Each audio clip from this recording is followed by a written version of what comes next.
قرآن پاک میں اللہ رب العزت کا فرمان علی شان ہے وَعَاشِرُوهُنَّ بِالْمَعْرُوفِ، اور ان خواتین کے ساتھ اچھے طریقے سے رہو۔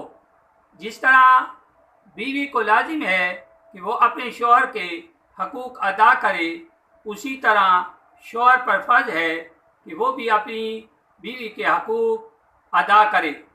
رسول اللہ صلی اللہ تعالیٰ علیہ وسلم نے فرمایا کہ عورتوں کی بھلائی کے بارے میں تم نصیحت کو قبول کرو۔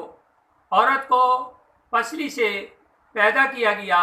پسلی میں سب سے ٹیڑھی اوپر والی پسلی ہوتی ہے۔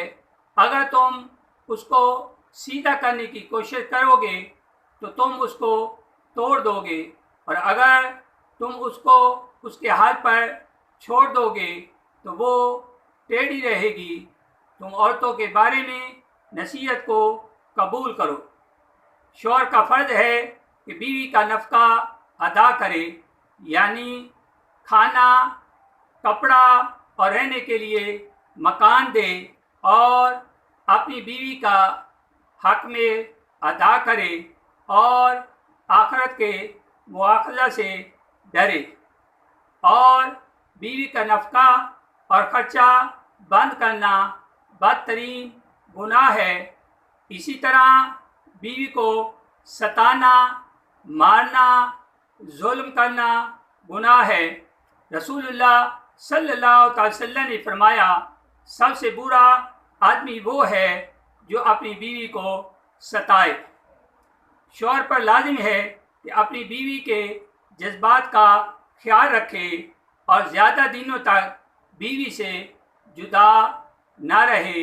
اگر پردیس میں زیادہ دنوں تک رہنا ہے تو اپنی بیوی کو اپنے ساتھ رکھے۔ شوہر کو چاہیے کہ اپنی بیوی کے ساتھ خوش اخلاقی کے ساتھ پیش آئے اور شریک زندگی سمجھ کر اس سے محبت کرے۔